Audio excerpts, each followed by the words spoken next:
Welcome to another episode of Brain, Hope, Reality.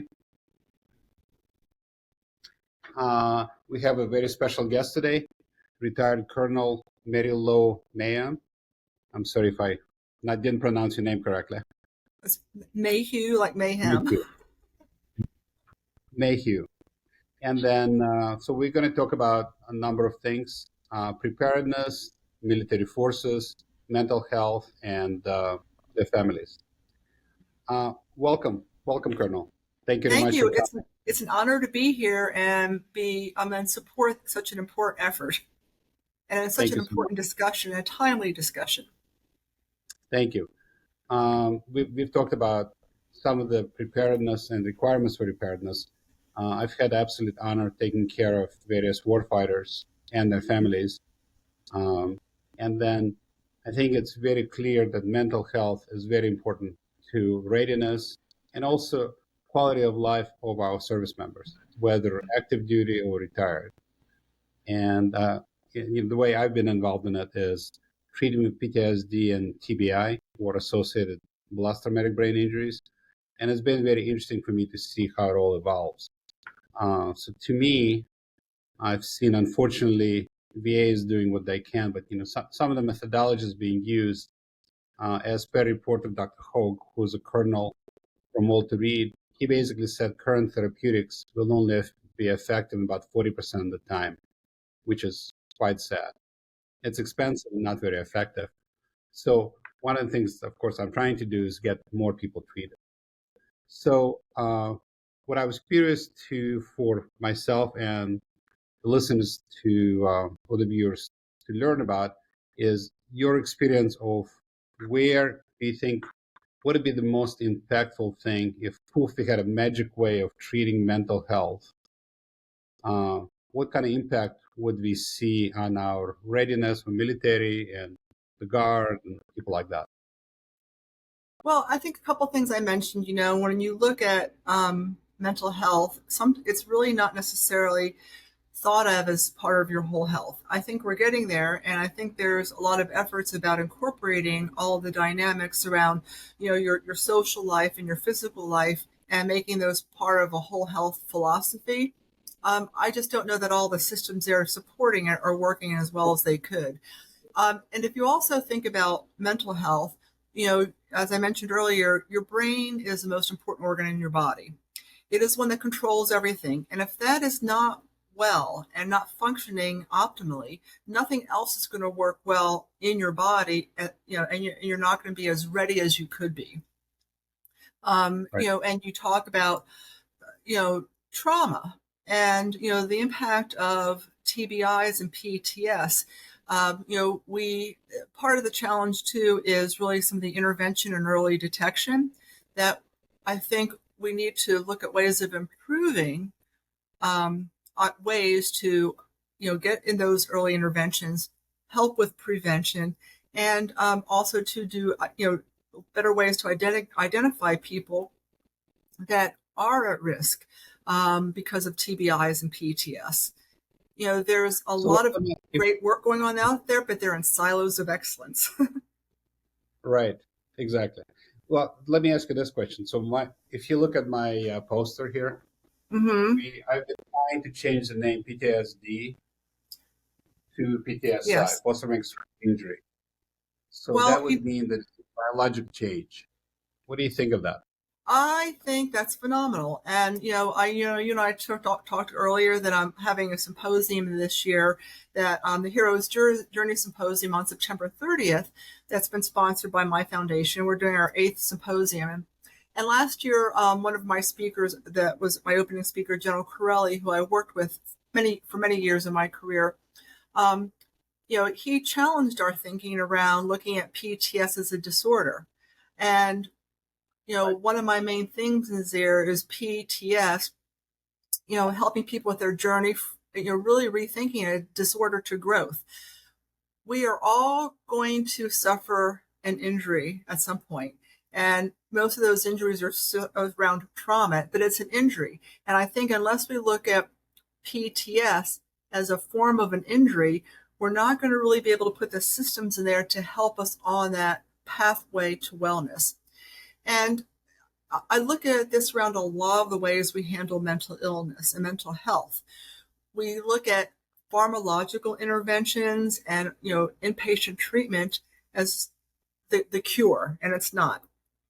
It may need to be part of it, but just like if you broke your leg or you fell and injured yourself physically, you're going to have a clinical intervention. You may or may not have some medication, may or may not have surgery.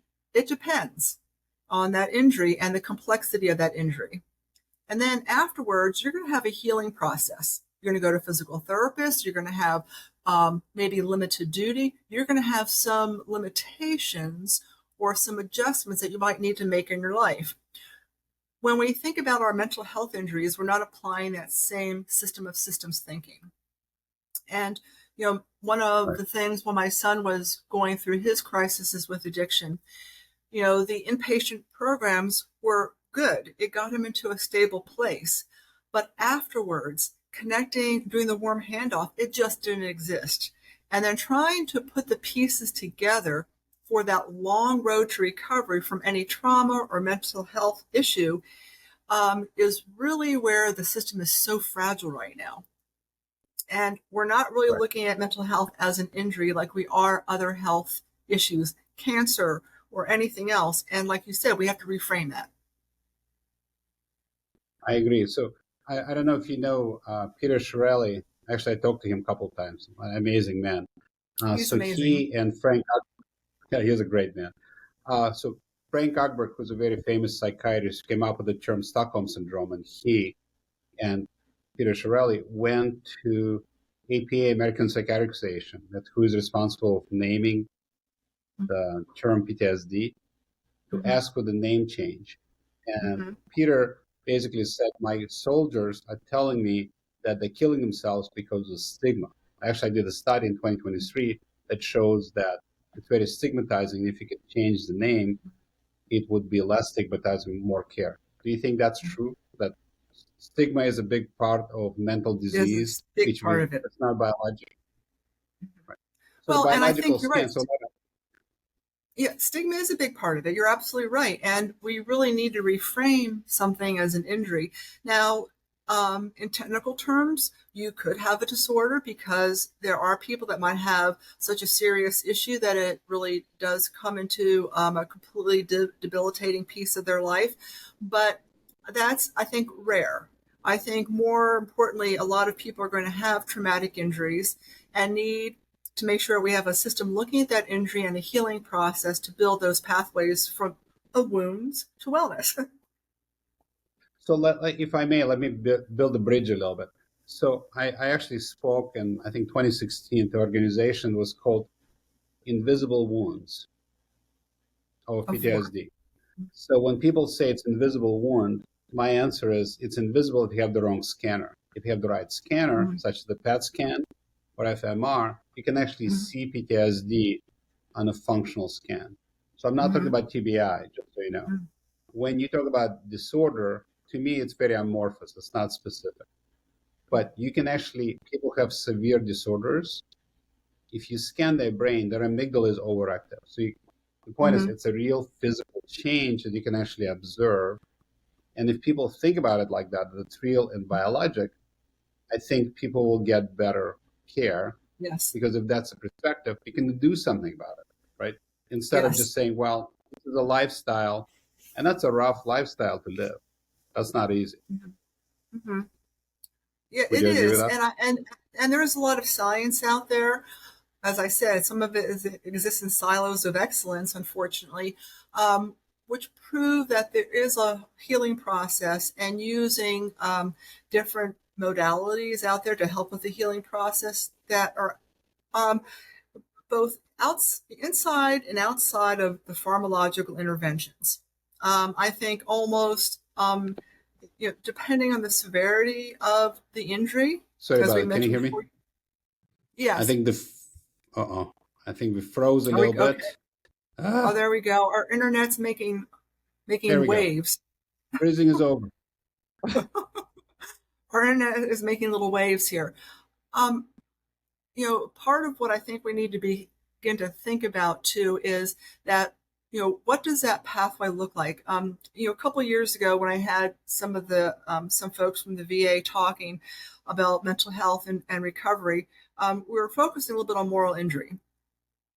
And one of the challenges that's out there when people come to them and finally come to that clinical intervention is that it's hard to unpackage what's really going on. And you need a little bit of time to do that. Just like if you go to the doctor and you say, my shoulder hurts, my knee hurts. You have to go through a few tests and a few things, maybe an x-ray, maybe an MRI, and some other things. So we were talking about preparedness, I think, military personnel preparedness, and how important it is to improve mental health. And as you were saying, if you don't have mental health, you really don't have anything. The other thing I think people don't really realize that as people have PTSD or PTSI or PTS, whichever term you particularly favor, the chance of having a heart attack is twice as high if somebody has PTS. So, and we just did a study, it was actually USULA, and we were able to show that if you can get rid of PTS and BTBI, which is blast traumatic brain injury, at least to a certain extent, we can roll back the biological clock 2 years. So PTS makes people age faster, which makes sense, but it's kind of cool to be able to show it. Well, and I think you have a really important point there, because when people have PTS and mental injury and things like that, they're not always doing the things they need to do to keep themselves healthy. They're often self-medicating with alcohol or other substances. They're probably not exercising. And really, those things are also connected to your heart health. You're not eating the right diet. You're not doing the things that you should do, that you need to do to keep your body healthy. So none of that surprises me. I know even on my own personal journey, when I was suffering with PTS and everything else, my whole body hurt. I didn't want to do things physically. It was a lot more work to do things physically. And I had to really push myself to sort of get past some of that. And it really was not easy. So again, it's that connection of the mind and the body. The brain controls everything. It controls the heart. And if you're suffering from PTS, your heart's going to suffer. Let me ask another question. So we've kind of touched upon it, but what do you think the effect of military personnel, PTS, or deployment is on the family structure? And what's the effect of when typically spouses can get something called secondary PTSD or PTSD that can get from the primary person with PTS at home? What do you think the effect of family readiness plus joy of living? Well, I think that has a huge impact. And again, I look back on a lot of my discussions when I was working for the Secretary of the Army. I did a study preeminent on, the impact of deployments on military readiness. And we talked to families, and the deployment cycles impacted them because they have to go through a huge transition with their spouse being gone and taking over a lot of additional family responsibilities.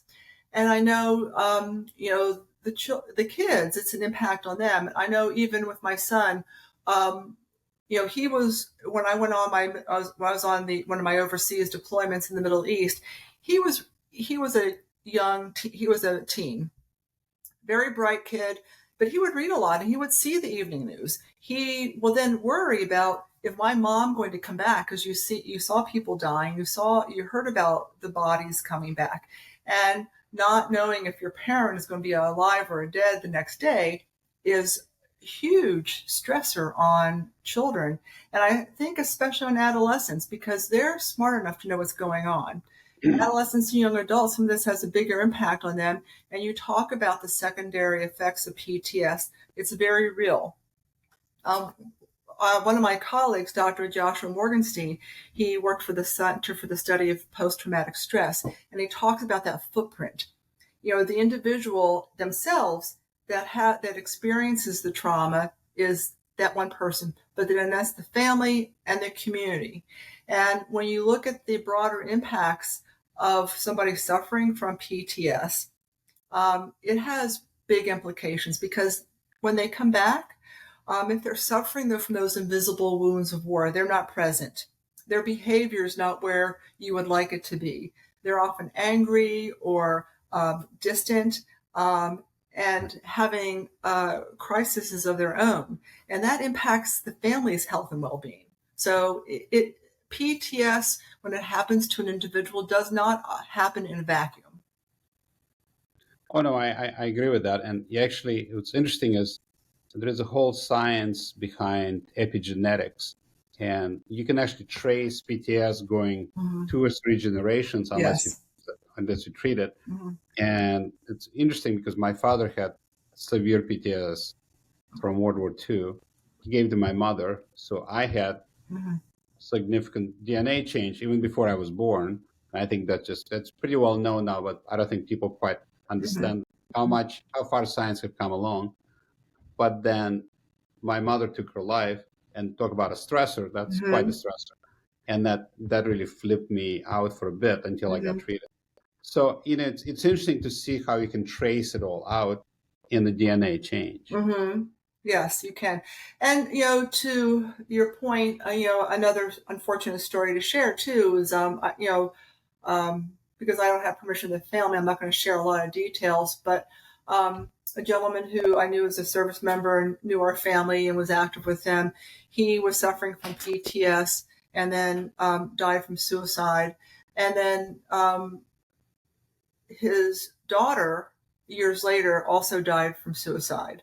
And so you see the impact generationally. And he was a Vietnam veteran, and he had PTS that was really never treated.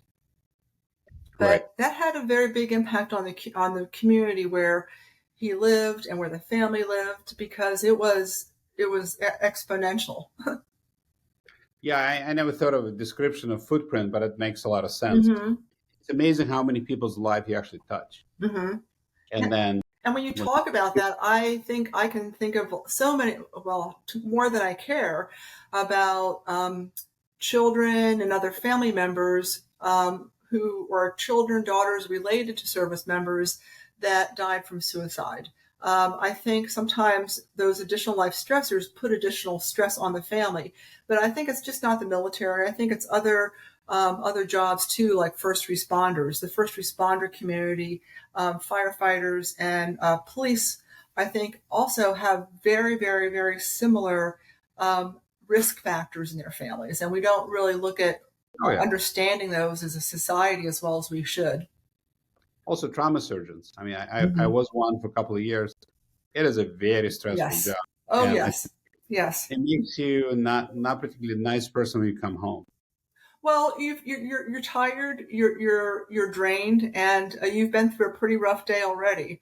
And like you said, the trauma impacts us, and just our ability to then reconnect with others, because we are so drained. We've used everything. We've pretty much used up a lot of our emotional energy and our physical energy. Exactly. Do you think you were talking about silos before, Mm-hmm. medical silos? Have you, in your experience and your knowledge, have you seen what kind of the latest and the greatest about how to identify people with PTS? Is it primary or secondary? Is there any silo you're aware of like that? I think that's one of the silos. Yes. Part of it is, as you mentioned before, is really getting some of the. I think it has to happen at the clinical community level too, where they start to open the aperture. But even if it happens on the clinical side, it has to happen on the payer side too, where they are allowing clinicians to begin to open the aperture and then try to connect, have time and the ability to help connect the dots and put people on those right pathways. This is one of the things that I think we have to look more broadly when we talk about those silos, that the payer community has to be part of that discussion. And even within the VA and DoD, they're not willing to cover certain innovative treatments. They're holding back on those opportunities, I think. And I think we really need to look at that part of the system as part of what has to change or needs to begin to change in order to begin to open up those apertures. Clinicians can only do what they're allowed to do within those healthcare systems. No question, because stellate ganglion block is something I Mm-hmm. initiated. I'm very familiar with that. So there were two bills in Congress to pass that, and Mm-hmm. died in the process over the last 10 years. The VA kind of lukewarmishly is embracing it at this Mm-hmm. point.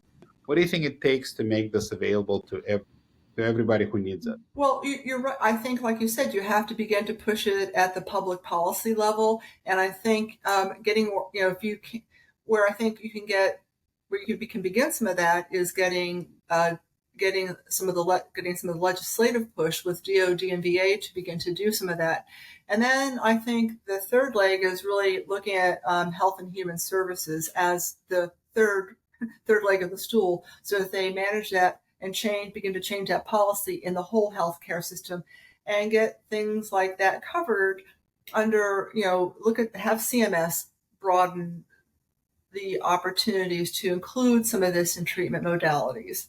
And I think that's when it really begins to open up a little bit into the private sector, in my opinion. So, well, that's why I'm asking. You've been working in that space. Me, not so much. I was a VA resident for 4 years. That's my experience. Mm-hmm. But what you're saying is probably starting in the public, like Congress or something like that. Mm-hmm. Like there is I gave a testimony about stellate ganglion block in 2010 Mm-hmm. in front of Congressional Veterans Committee or Subcommittee. So you think something like that would be helpful? Well, so part of it is normally agencies will, they have the things they must do and that are directed by Congress or their charters. So unless something is really pushed by Congress, congressionally mandated, or pushed out of the White House, like from the executive office of the president, it's very difficult then for agencies to begin to really embrace that or take action, I should say. And if they take action, then other parts of the system will do that. The private sector will then take notice because, if government agencies are going to start pushing this, they're going to start pushing that on the agencies. I think then we also have to look at the professional associations, getting them to begin to work with those communities to push change and incorporating certain treatments, and then continue with the research, making sure that the research and the science is sound, and getting those testimonies out there. And the third piece, I think that can be very powerful because at the end of the day, it's about cost and money. What is the return on investment? And I think that's huge. And with some of the things you and I have talked about with some of the treatment you have, there's a really good return on investment. It's not an inexpensive treatment, but the fact that it gets a person back to being whole again pretty quickly and they don't have to be on other medications for years is huge. And so if you can look at that from an economic perspective and show that certain treatment modalities not only help people get back to being healthy sooner and being engaging in their own well-being and being productive members of society is huge. And if there's not long-term tails for providing, that treatment, that makes a big difference. Or it can be incorporated at a much lower cost for continuing treatment. What agency do you think is interested in something like that? That's always a good question. I think I think it depends on the condition. With a lot of the work you're doing, I think where it is would be DoD and VA. Okay, So like because DOD. yes, because of the number, the volume of patients they treat with PTS, and the return on investment of getting a service member back to being fully functioning and engaging more quickly, and that you don't have to be on long-term medications that not only that have a lot of side effects, but also too, if you have to go to the field, it's difficult to take a lot of medicines with you, and deploying somebody that's on a lot of medications it impacts readiness. You just can't do it. If they're on 5 or 6 medications, you can't really put them into the field. No, that's exactly right. Also, if you look at my least favorite medication that's prescribed commonly by the VA, at least, is called Mm-hmm. atypical antipsychotic medications. They're very expensive. But the other part is if people don't take it regularly the way they're supposed to, the Mm-hmm. chance of suicide is increased by Yes. factor of three, which is obviously not something you want to be doing. And Mm-hmm. those medications themselves are deadly if you take them rapidly. Mm-hmm. So you're right. So if you can get people off the medications and use psychotherapy, there's different kinds. For example, like there is this therapy. It's called exposure therapy, prolonged exposure therapy. I think that's the craziest idea in the world. It doesn't work. I haven't met anybody who's actually completed it because it's so painful, Mm-hmm.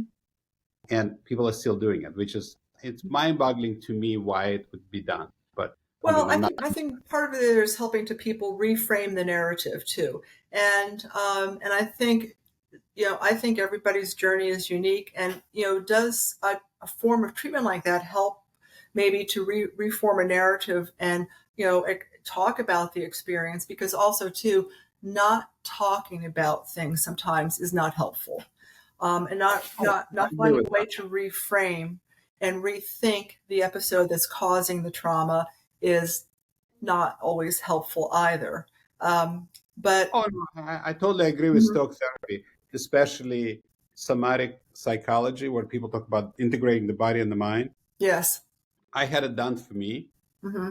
by the guy who invented it, Dr. Ah. Dick Schwartz. Amazing, amazing Hmm. therapy. But I'm talking about specifically exposure therapy. Hmm.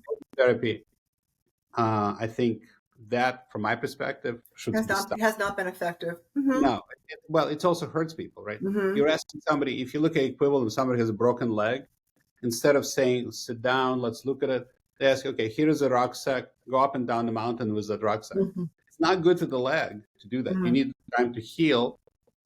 And then, so what we found the most effective is treating somebody with stellate first, and then psychotherapy. They're available, and now they're not flying over the Yes. top, and that can Yes. actually be okay.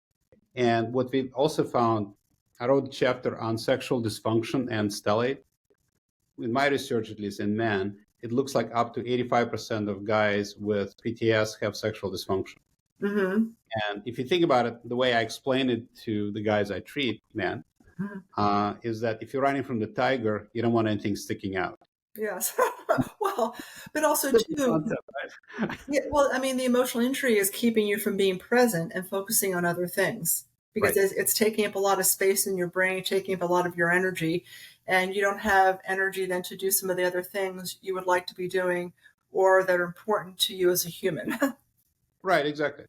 And to me, my particular expertise is sympathetic nervous system, fighting flight system. So if you're in overdrive all the time, you're not going to be interested in sexual activity. Women are not going to be fertile, and Hmm. it's going to be everybody will going to be cranky. So the idea is to come. I'm not saying everybody needs stellate by any measure, but doing yoga, being in nature, Yes. talking to your friends without much alcohol, all of that can just be healing by itself. Yes. One of I think you may find this interesting. I had a call from a radio station, and they said, "Why does Tetris video game work for PTSD or PTS?" I was like, "What, Tetris? Like, the old video game from 1985 from Russia?"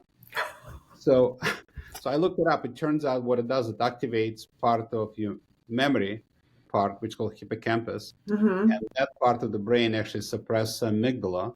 Hmm. So it reduces PTSD symptoms by playing a simple video game. Hmm. Isn't that cool? Yes, it is. Well, also too, I think it helps to rebuild positive memories too, because it brings back joy. So I think finding activities that help to bring back and build positive memories and good memories that that engage your current space, things like that help. And gaming is shown, and there's a lot of science behind gaming that I think we probably need to pay a little more attention to. I think not only, to your point, it can help revive good memories and help heal parts of the brain, but also to be used to help people understand the impacts of their behavior. I have a colleague who invented some gaming, and she was using these games to help people understand the impacts of their behavior. And, one of the sessions was an individual. They create avatars. They create their avatar and an avatar of a significant other. And they were on a walk, and something happened to that person. How they react to that person gave them, they would get feedback. If they laughed at the person or teased them for being clumsy, they didn't get positive feedback. If they felt empathy and compassion, made sure they're okay, they got positive. They did not get positive feedback for making fun of them, but they did get positive feedback for showing empathy, empathetic behaviors. I think sometimes, because when you go into a tough situation, you have to make hard decisions. You probably have to regress the nice side of you, your empathy part, because you have to make really hard decisions and bring out the tougher person. And sometimes you have to, being re-engaging is hard. This is something I've noticed a lot with service members when they're redeploying, being able to re-engage. And to the point we were making it earlier, when you have PTS, re-engaging and being present for the family takes time. We plan, when we train and we deploy, we spend a good bit of time preparing for deployment. And when we redeploy, we don't necessarily have the space or the untraining to put people back into a healthy situation. Because you come back, you get off the plane, you're back with the family. Okay. There is no buffer. Okay. There's very little buffer. You're back into your quote unquote, your normal life that you were at before you went off to a deployment or off to war, and you're expected to completely re-engage. And it's hard. It doesn't happen. It takes probably, I tell people, depending on the length and what you experienced on that time away, on that deployment or that event, it can take a week to 6 months. Oh, wow. I know what it was like for me, and just even talking to other service members, it takes a while for everything to come back to a new normal. You're driving down the road and you're looking for explosive devices. You're looking for people coming up to you too close and doing evasive maneuvers. My driving skills were not where they should have been when I first came back from my deployment, and I ended up getting probably my first speeding ticket in 20 years. That's funny. So what would be in your ideal universe? Let's say you had a chance to do whatever you want. Mm-hmm. What would be the best way to figure out how to integrate people post-deployment? Well, part of it is, I think, depending on the nature of the deployment and the length. The longer the deployment and more intense, I think, making sure you give people a knee to re-engage and re-engage with the family. There's places like Boulder Crest and other programs that take the warrior away and their family away, and they have specific activities to help them reconnect. I think making that, again, depending on the length of the deployment and the intensity of deployment, programs like that are really important to help families reconnect.